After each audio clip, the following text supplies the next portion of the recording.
E se eu te dissesse que existe um banco no Brasil com patrimônio líquido negativo de 8,5 bilhões de reais, que ainda está operando, ainda está captando dinheiro de investidores como você e como eu, e que por trás dele está uma das figuras mais poderosas do país? Não é ficção, não é teoria da conspiração. Isso está acontecendo agora, em março de 2026. E o mercado financeiro está em alerta. Fica comigo até o final, porque esse vídeo pode te proteger de um erro que muita gente vai cometer. Meu nome é Ted Amatos, eu tenho 18 anos de experiência no mercado financeiro e hoje sou sócio da Prolance, uma empresa especializada em leilões de imóveis. Esse canal nasceu para trazer informação de qualidade sobre economia, mercado e investimentos. E hoje o assunto é urgente, o caso do Banco Digimais. Para entender onde estamos, precisamos voltar um pouco no tempo, lá em 2009, onde Edir Macedo, fundador da Igreja Universal do Reino de Deus, também dono da Rede Record de televisões e um dos homens mais ricos do Brasil, com patrimônio estimado de 1,8 bilhões de dólares, segundo a Forbes, ele adquiriu 40% de um banco gaúcho chamado Banco Renner. Esse era o banco das lojas Renner, que havia separado a operação da varejista alguns anos antes. Em 2013, o Edir Macedo aumentou a participação de 40% para 49% e, em 2020, assumiu o controle total da instituição. Com isso, o banco foi rebatizado como Digimais. Ele transferiu a sede de Porto Alegre para São Paulo e passou a operar com foco em financiamento de veículos usados, algo que representa 70% ali do negócio, e também na parte de crédito consignado. Até aqui, nada fora do comum. O empresário pegou, comprou um banco, mudou o nome, mudou a sede, mas é a partir de 2022 que a história começa a virar um pesadelo. Em 2022, o Digimais já registrava um prejuízo de mais de 740 milhões de reais e o Banco Central já estava de olho. A autarquia sempre viu com ressalvas essa ligação entre instituições financeiras e grupos religiosos, pedindo inclusive repetidos ajustes na operação, como a revisão da marcação de ativos e também a precificação da carteira de crédito. Mas o problema não parou por aí. Em 2024 veio um sinal clássico de estresse. O banco começou a oferecer CDBs com rentabilidades milagrosas de até 125% do CDI, que é uma rentabilidade bem acima da média do mercado.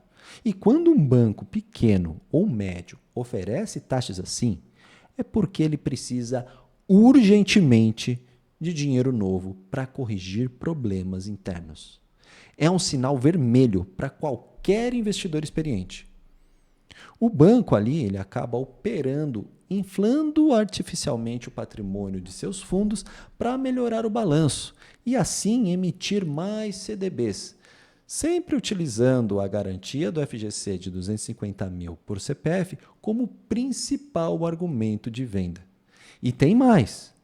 O Digimais trocou 3 vezes de auditoria em 2024, removendo ressalvas que apontavam problemas graves, como a mensuração de algumas cotas de FDICs, que são fundos de direitos creditórios. E trocar de auditor quando ele aponta um problema é a mesma coisa que a gente trocar de médico porque você não quer ouvir o diagnóstico de doença que ele apontou. Mas o que transformou esse caso em um escândalo foi a denúncia de uma fraude na carteira de crédito consignado. O fundo EXP1 afirma ter adquirido 55 mil contratos por 650 milhões de reais, mas descobriu que 22 mil desses contratos eram falsos. Contratos sem lastro, créditos que não existem na realidade, mas que aparecem no balanço do banco como se fossem ativos reais. Isso não é um erro contábil, isso é fraude. E o esquema guarda semelhanças perturbadoras com o caso do Banco Master. Esse que foi liquidado ali em novembro de 2025 com um rombo que ultrapassa 52 bilhões de reais, somando todo o grupo. Ali o caso do Banco Master e do Will Bank. No caso, o Digimais possui conexões com o Master, não só por ter a mesma classe de ativos, mas por contar com gestores que passaram pelo banco de Daniel Vorcaro. Isso não é coincidência, isso é padrão.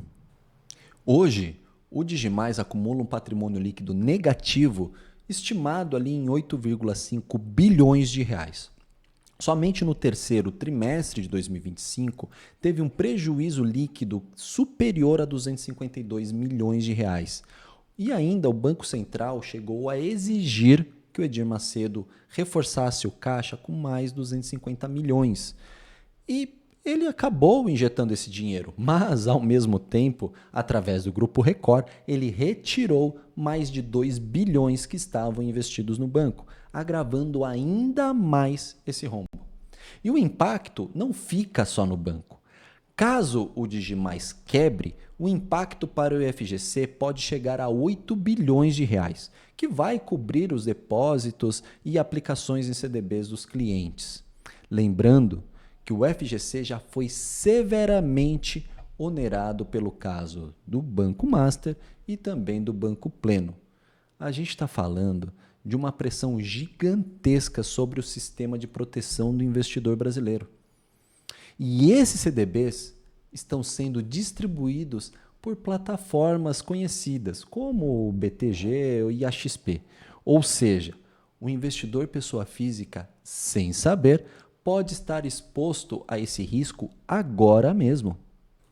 Não dá para falar do Digimais sem falar no contexto político. Afinal de contas, o Edir Macedo é fundador e principal força por trás do Partido Republicanos, que tem 2 governadores, 4 senadores e 44 deputados federais.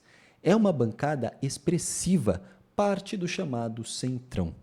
E o mercado avalia que o banco pode interferir em decisões técnicas do Banco Central devido à influência dos republicanos no Congresso e também na bancada evangélica do Centrão. Isso cria uma situação delicada. O regulador precisa agir com independência técnica, mas existe pressão política no entorno. Não estou dizendo aqui que houve interferência. Estou dizendo que o mercado está de olho aberto. E você também deveria estar. Eu preciso ser honesto com você. Esse caso me incomoda em 2 níveis. Como profissional do mercado, porque vejo um padrão se repetindo. Um banco pequeno, taxas altas, auditoria trocada, ativos inflados e também como investidor comum, que eu acabo pagando a conta junto contigo. Isso não pode continuar sendo normalizado, mas também me incomoda como cristão. Não tenho nenhum interesse em atacar uma denominação religiosa ou diminuir a fé de ninguém. Mas, quando o nome de um líder religioso está associado a práticas que podem prejudicar milhares de pessoas, isso precisa ser dito com muita clareza.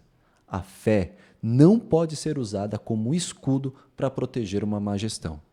Minha missão aqui é simples: informação que te protege, porque dinheiro é uma ferramenta e ferramenta mal usada pode machucar. Se você tem CDBs de bancos de médio ou pequeno porte, principalmente aqueles com taxas superiores a 110% do CDI, revise a sua carteira agora. Não estou dizendo para você tirar tudo, eu estou dizendo para você entender qual é o real risco que você está exposto. Agora, deixa aqui nos comentários o que você achou desse vídeo. Também quais os assuntos que você quer ver por aqui. E se esse vídeo abriu os seus olhos, compartilha com aquele amigo que vive dizendo que encontrou uma baita oportunidade e que deve estar exposto a esse risco. Aproveite também, me segue no Instagram no @tedinvest. E até o próximo vídeo.